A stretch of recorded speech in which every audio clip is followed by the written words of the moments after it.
Halo kamu, selamat datang di Buku Bekas, tempat kita ngobrolin buku-buku yang bisa bikin kamu mikir tentang hidup, tentang pilihan, dan terutama tentang uang.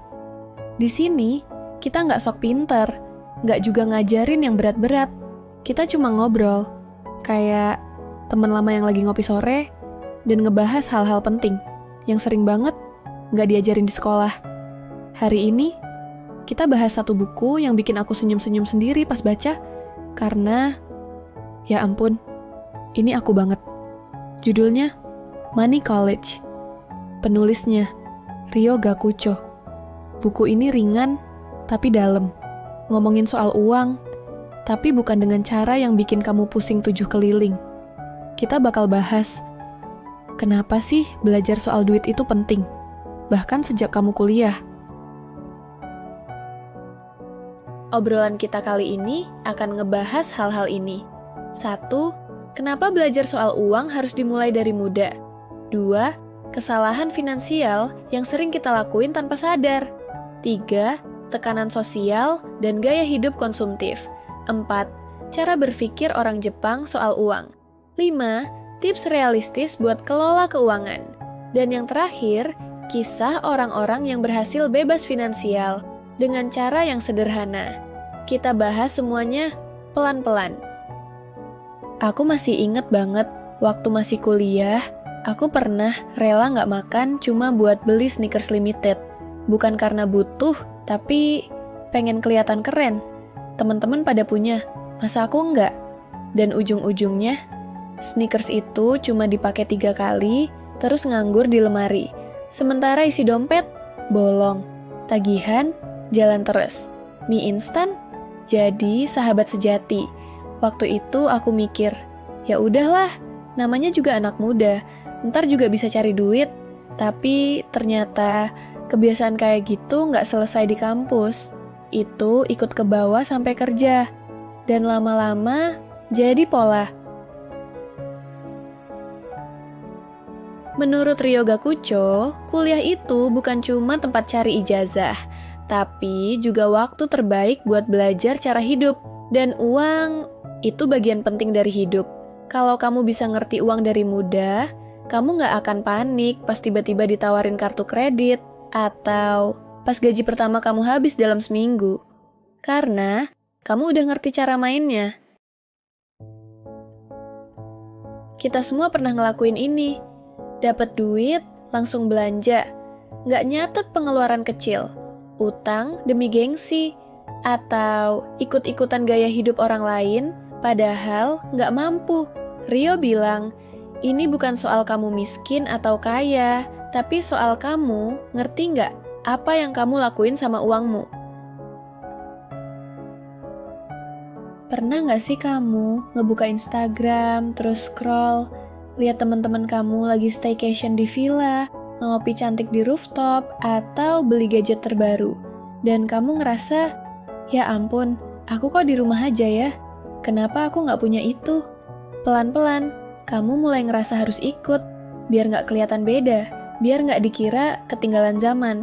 Akhirnya, kamu beli juga, pakai pay later, atau potong tabungan, atau malah ngutang, semua demi sebuah postingan. Itu yang Ryo Gakucho bahas dalam Money College. Kalau kita nggak sadar, kita bisa jadi budak ekspektasi sosial. Gaya hidup kita jadi dikendalikan orang lain. Bukan karena kita butuh, tapi karena kita nggak enak dilihat beda. Padahal, ya, beda itu bukan salah. Kata Ryo, kebebasan finansial itu bukan saat kamu bisa beli semua hal mahal, tapi saat kamu bisa bilang, enggak, ke hal yang gak kamu butuh, dan kamu gak ngerasa kehilangan harga diri.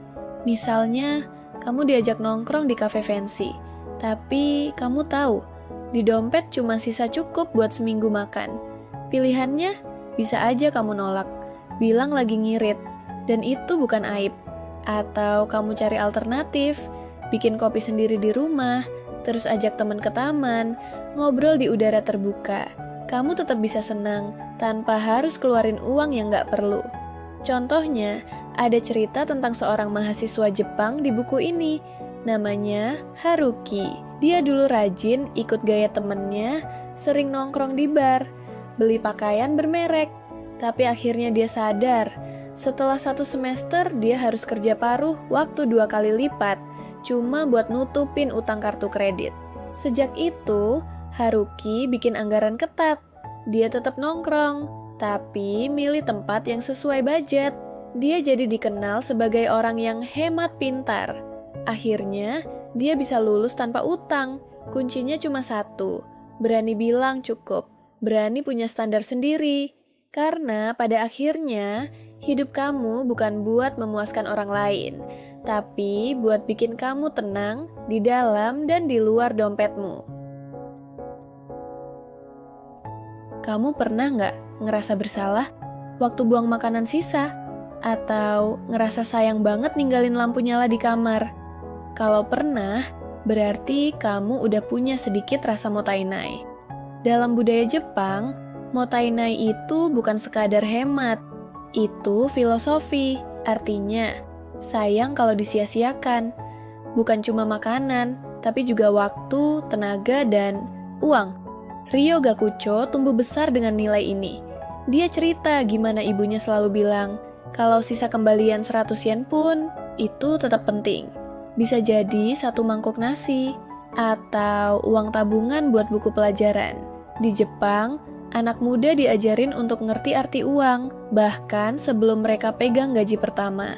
Bayangin, umur 19 tahun, mereka udah diajarin bikin anggaran pribadi. Bukan buat gaya-gayaan, tapi supaya mereka ngerti, uang itu alat, bukan tujuan. Mereka biasa kerja sambilan, bukan karena orang tua nggak mampu, tapi karena mereka diajarin rasa tanggung jawab. Ada yang kerja bersihin toko, bagi brosur, jadi penjaga parkir. Semua itu bikin mereka sadar betapa berharganya tiap lembar uang yang didapat dari usaha sendiri. Ryo pernah cerita, waktu kuliah, dia kerja jadi pelayan di kedai ramen. Dari gaji kecil itu, dia sisihin 500 yen per hari, setara dengan 50.000 rupiah. Pelan-pelan, tabungannya numpuk. Setahun, dia bisa bayar 1 semester kuliah sendiri. Bukan karena dia dapat warisan, tapi karena dia sabar. Dan dia ngerti apa itu prioritas. Beda ya, sama budaya kita yang kadang malu kerja kecil-kecilan. Malu bawa bekal sendiri, malu bilang lagi irit. Padahal, nggak ada yang salah. Yang penting itu bukan kelihatan kaya, tapi ngerti kenapa kamu ngeluarin uangmu, dan buat apa. Di Jepang, hemat itu bukan kekurangan. Justru, itu kebanggaan. Mereka nggak suka buang-buang, karena mereka tahu, setiap sen yang disia-siakan, bisa jadi masa depan yang hilang. Kamu tahu nggak? Banyak anak muda Jepang sekarang mulai investasi. Bahkan sebelum lulus kuliah, mereka pakai aplikasi simple, investasi di produk kecil, 1.000 yen, 2.000 yen, tapi konsisten. Dan hasilnya, pas umur mereka 30, mereka udah punya dana darurat, bahkan sebagian udah punya rumah kecil. Pelajarannya jelas, bukan seberapa besar yang kamu punya, tapi seberapa bijak kamu pakai. Buku Money College ngajak kita untuk buka mata, kalau selama ini, kita tuh diajarin konsumsi, tapi nggak diajarin kontrol. Kita diajarin beli, tapi nggak diajarin nahan diri. Kita diajarin keren itu punya banyak, padahal kadang yang paling keren itu justru mereka yang tahu kapan harus berhenti. Ryo nggak ngajarin cara cepet kaya, dia ngajarin cara sederhana buat hidup tenang. Misalnya, bikin catatan keuangan harian, batasin jajan mingguan, punya rekening khusus buat nabung, dan rutin nyisihin uang, meskipun cuma 5.000 per hari. Contohnya ada Tomoko, mahasiswa Jepang yang kerja part-time. Dia nabung 10% dari gajinya tiap bulan, dan setelah 3 tahun, dia bisa bayar kuliah pasca sarjana sendiri, tanpa bantuan, tanpa utang. Kita sering diajarin cara ngapalin rumus, tapi nggak diajarin cara ngatur gaji. Sering disuruh disiplin, tapi nggak pernah dijelasin kenapa ngatur uang itu penting.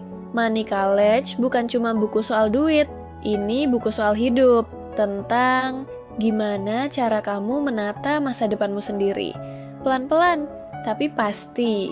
Kalau kamu suka cara ngobrol kita hari ini, jangan lupa klik subscribe di channel Buku Bekas. Di sini, kita bakal bahas lebih banyak buku yang bukan cuma enak dibaca, tapi juga bisa bantu kamu ambil keputusan lebih baik. Karena hidup itu bukan soal siapa paling cepat, tapi siapa yang paling paham jalan yang dia pilih. Sampai ketemu di video selanjutnya, dan semoga kamu jadi lebih bijak dari kemarin.